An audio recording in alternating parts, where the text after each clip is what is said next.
Off. Laying down. Imeslip sana.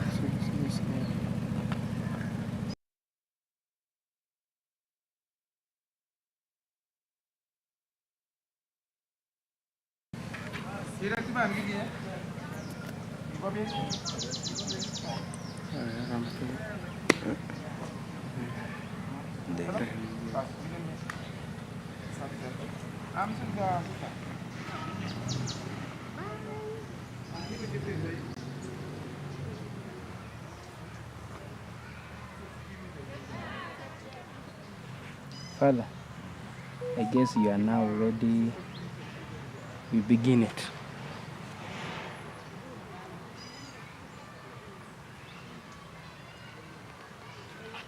Yes, I'm very ready. Okay, Very ready. so Which language are we using? Kiswahili? I guess we will balance, Yes, because we yes. don't know whoever is watching. Okay, Maybe he's good at English or Kiswahili. Yes, yes. So we will begin from the introduction part.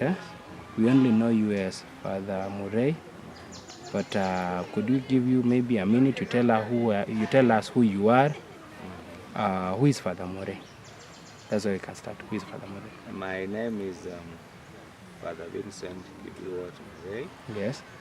I was born here in Chepterit Parish, Yes. a village called Masaba, 54 years ago. Yes. I grew up in this area.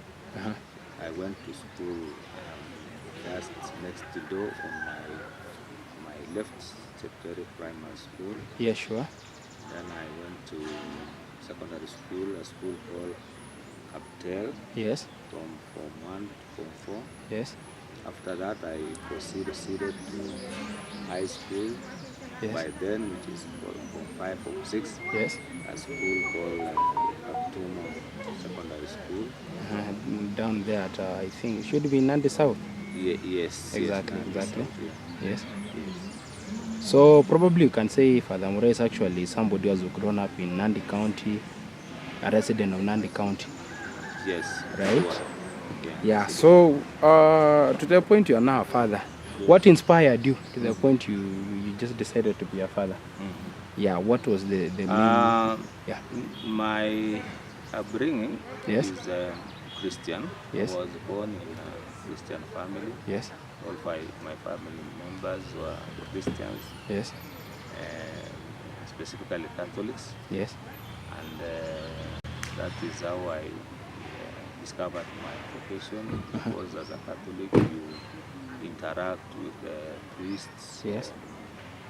You see how they live and you admire. Sure. But actually, the person who opened my way to priesthood is my late brother. He's called Barnabas Moose. May soul rest in peace. Yeah. He was a leader in the church for quite a long time, and one time Yes. he suggested to me that could you be in a position, could we go and meet the parish priest by then, and then we discuss issues, matters, faith. Yes. Yes. And I told him, yes, actually I have been having that feeling that I would wish to serve the Lord. Yeah. So when we came, just here, is one of these offices around there. We met a Okay. priest Here, called- just around here. Yeah, I met a priest called Father Francis Kanja. Yes. And then I expressed to him the wish that I would wish to be a priest, and was very glad. Then from there he facilitated my joining the seminary. So when I was accepted, I went back to tell my family, who were happy, and they were willing and ready to support me to become a priest. So, on that note, there was nobody who was opposing, like, you want to be a priest now, you'll not have a family, No. Such stories. And So apart from the Father Murei in your family, do you have any relative who is a father, maybe somebody who are older than you, who by that time he was a father, and you were like, I want to be like him, apart from your brother? No, we don't have any. So you are like the first person now to be Yes, the yes, father. yes. You are the first-born father Yes, to your in family. our family, yes. Congratulations. Yes. And so today, we are celebrating those 25 years of service, serving the Lord. And we would like to know how has been the journey since the day you joined. Is there anything that has changed in your life? Okay, like since you became a priest, is there anything that changed totally from you, like the way of life, maybe something like that?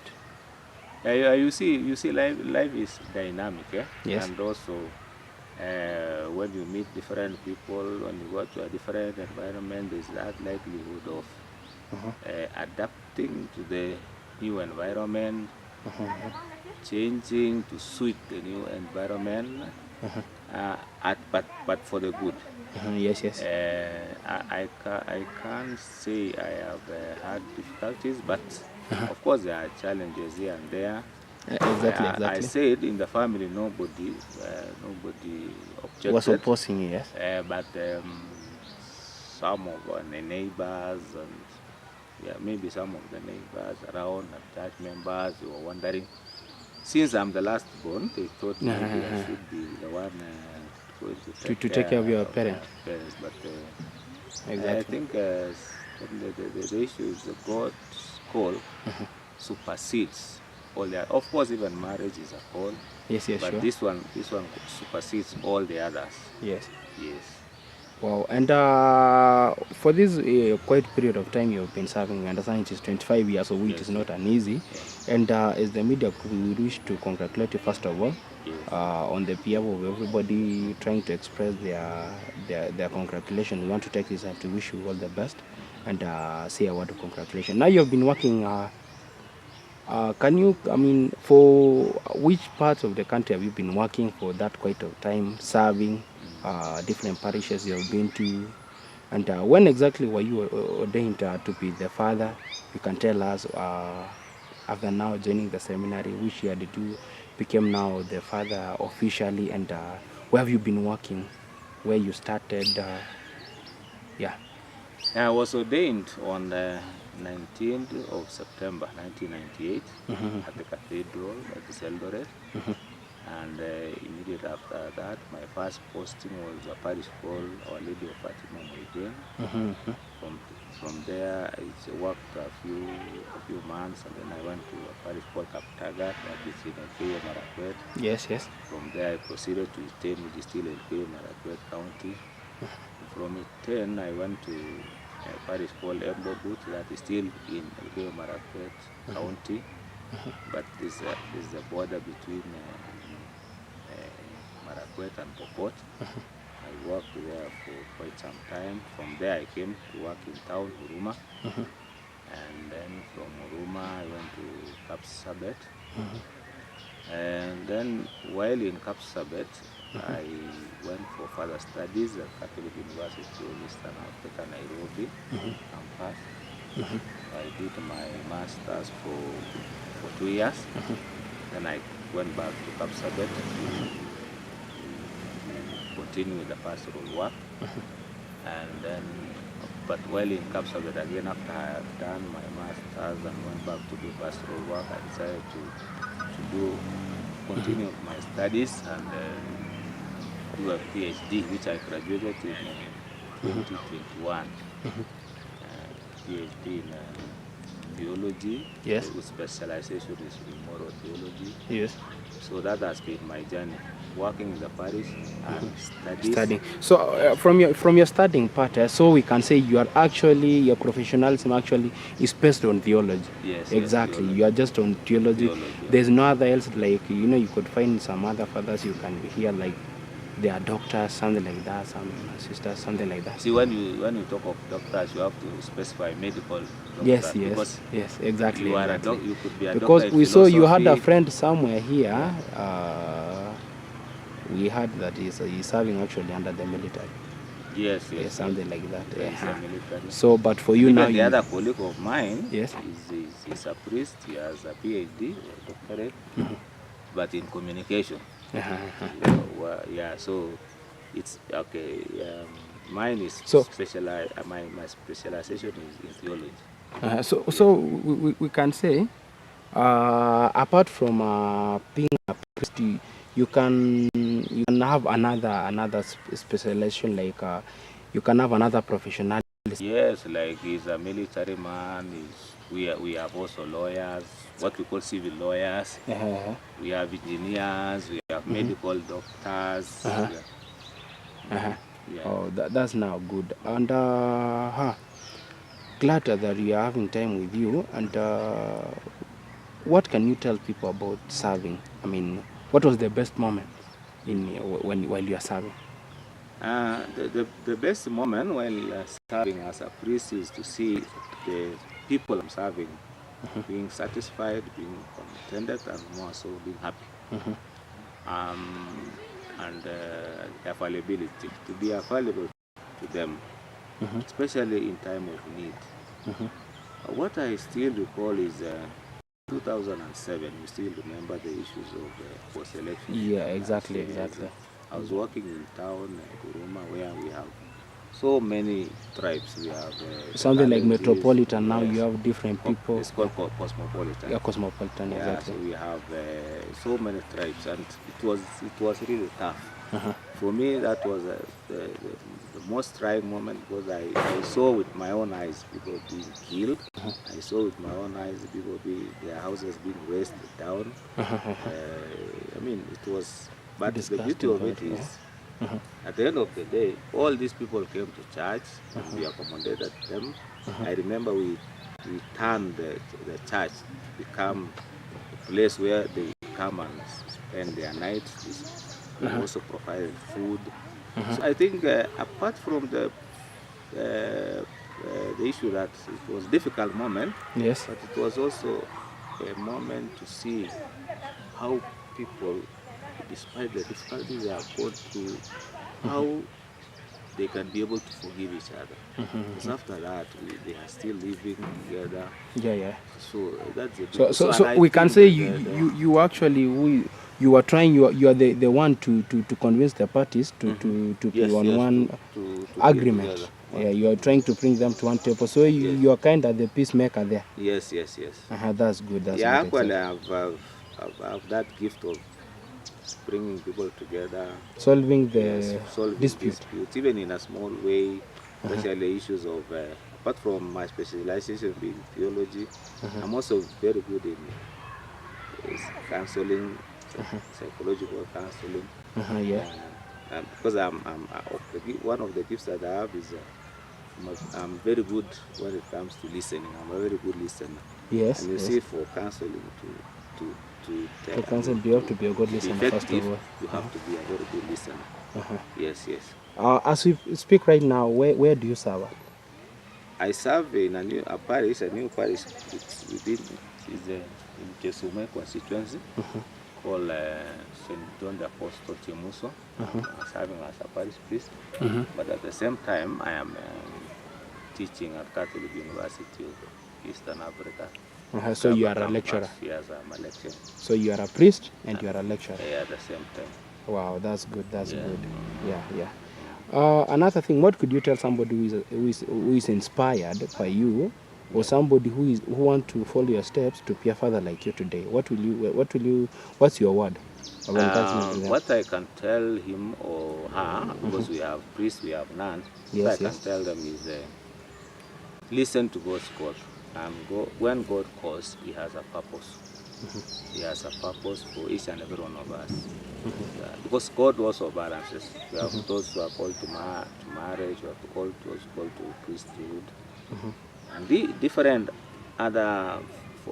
Like sometimes teachers say teaching is a vocation. Doctors say teaching. So those, I advise people to listen to God's call, and I am sure when God calls, He knows why He calls you, and He wants you to be an instrument of so many things. Yes. Maybe an instrument of peace, an instrument of development, an instrument of counseling, all those.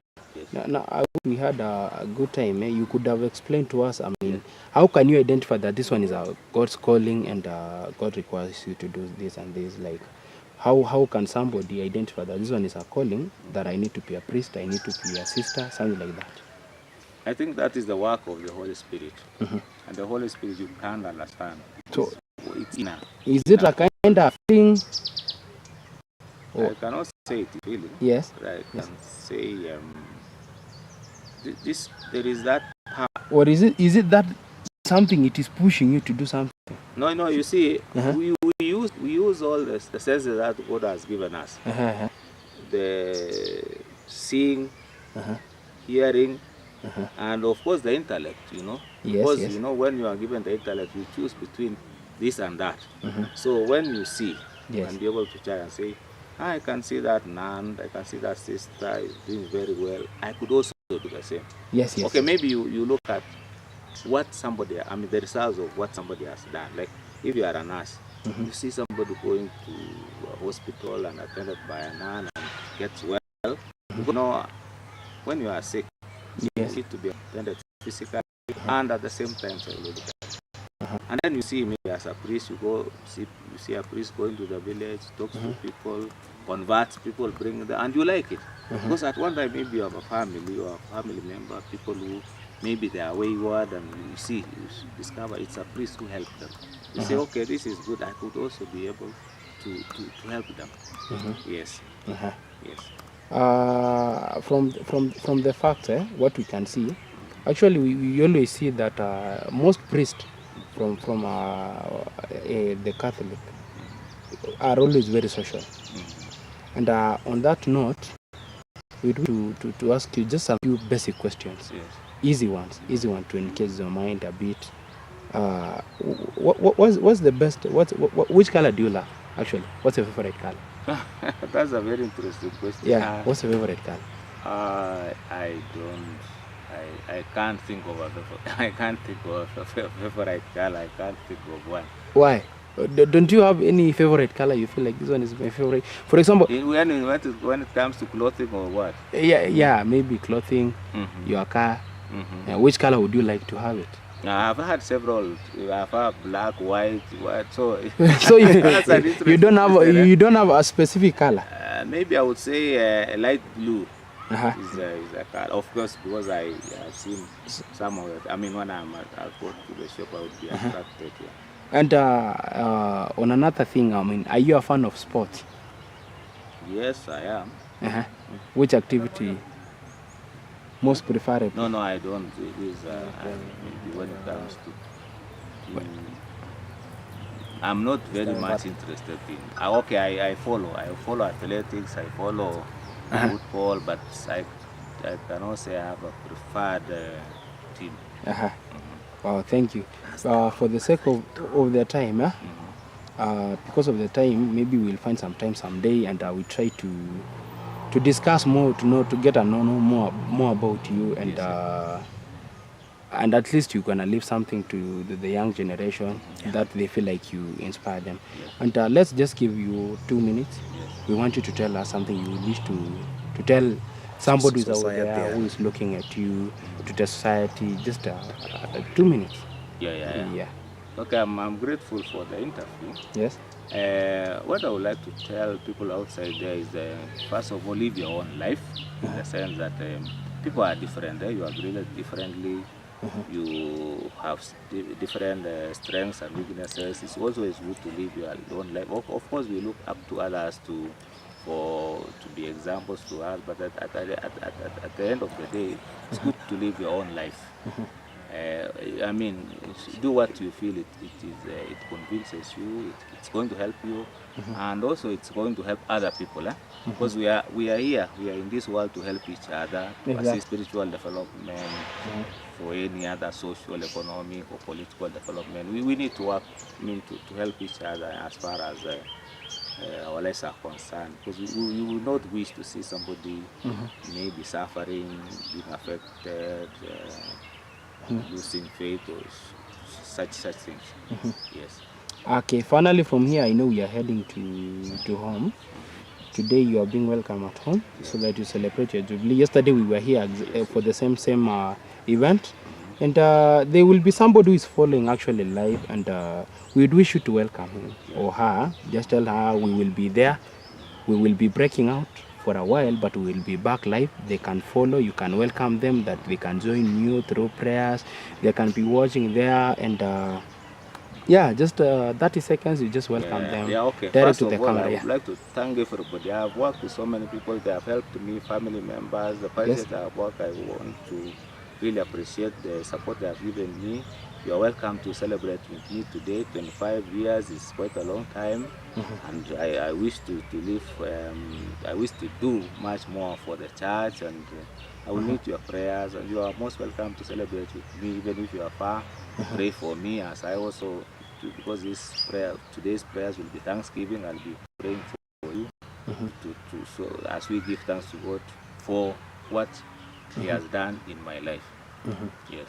Okay. As we wind up, we're always wishing you the best. Let's hope in another 25 years we will be here again to celebrate the 50. So this one was Jubilee. You don't know the 50 what's the name? You don't know Golden. the golden This is one. Okay, silver. exactly. 50 is golden. Yeah, that's good. And so today I go to you. There's this something you always tell us, but today I want you to answer it. Tumsifu Yesu Kristo. Yes. I want you to answer it. Tumsifu Yesu Kristo. Milele na milele. Milele na milele. Tumsifu Yesu Kristo. Okay, thank you. Yes. Let's bring our short interview to the end, and we go on with the rest of the service. Okay. Thank you.